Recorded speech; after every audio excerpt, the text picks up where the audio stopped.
Hindi lang kasi nakikita sa boses, hindi lang nakikita sa kagandahan ng boses, kundi kung anong pinapalabas mo sa tao. Kung paano sila mapapasaya mo, na makakalimutan nila yung mga problema sa buhay nila at ang makikita na lang nila yung kagandahan ng buhay kung bakit nandito sila sa mundo. Tama ka nga. Tama ka nga. Pero bakit? Ano ba tingin mo sa akin? Puro na lang problema? Puro na lang iyak? Ha? Yung pinapakita ko? May karapatan din ako magpatawa. May karapatan din akong magpasaya ng tao. Bakit akala mo tingin mo sarili mo? Mas nakakatuwa ka na minsan? Hindi. Dahil kung minsan awkward. Yung magjo-joke mo. Bakit ikaw ba pag nagpapatawa? Nakakaganda ba yun? Oo, nakakatuwa. Tingnan mo naman kung hindi ka nakakasakit ng ibang tao, kung wala kang nasasagi o wala kang natatapakan. So far, dati yun, pero ngayon feeling ko wala na. Wala na? Oo. Bakit yung kamay mo? Ano? Feeling mo ba hindi nakakasakit? Oo nga, joke yan. Pero, hindi mo ba alam na, hindi mo ba alam na, nasasaktan din kami? Hindi mo ba alam na, parang napipiko na rin kami sa ganyan mo? Sa ganyan. Bakit ikaw lang nagsasabi nyo? So, ibig sabihin, pinipersonal mo.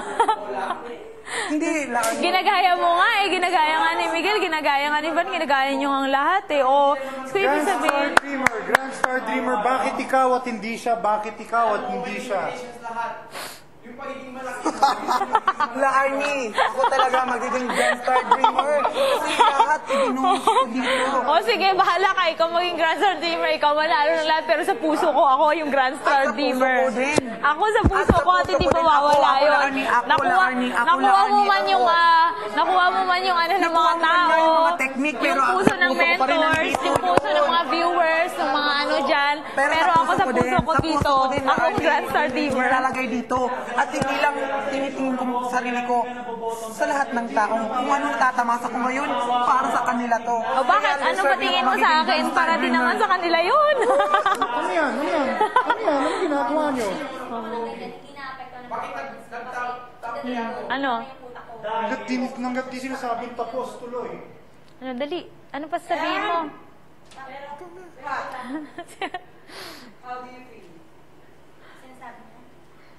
Sa lahat nangyayari ito, how do you feel now? Anong pakiramdam mo? Ako parang gusto kong sabihin sa kanya na hindi lahat ng sinasabi niya ganun sa akin.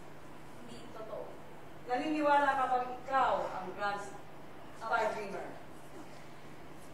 Scale of 1 to 10. 10 is the highest. 10 is the highest. Siguro 8 po.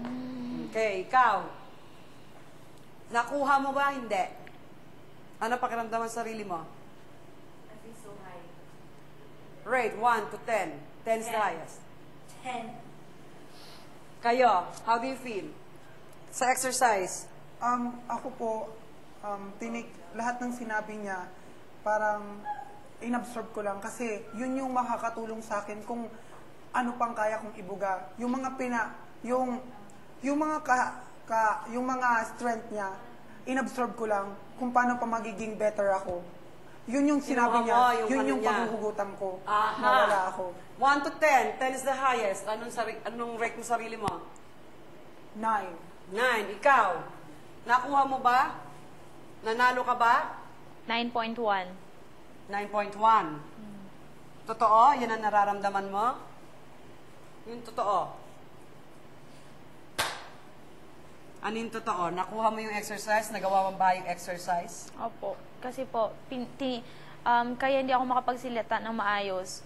Tinatapos ko yung mga sinasabi niya. Gusto kong isipin kung ano yung mga sinasabi niya sa akin. Totoo ba yun? Ganun ba naramdaman mo na kaya hindi siya makasalita kasi hinihintay niya yung sasabihin mo at gagamitin niya? Nagawa niya ba exercise? Opo. May ano lang po na parang nag-hesitate siya. O yun. So, sa nag-hesitate ka, you rate yourself now. 1 to 10. May times na ganun po. Kasi pag ano, Rate yourself now. 1 to 10. 8.5 po. Okay. How do you feel? Ako po, nung una, kahit na may natawa-tawa, pero yung sinasabi pa rin, nakakatama pa rin sa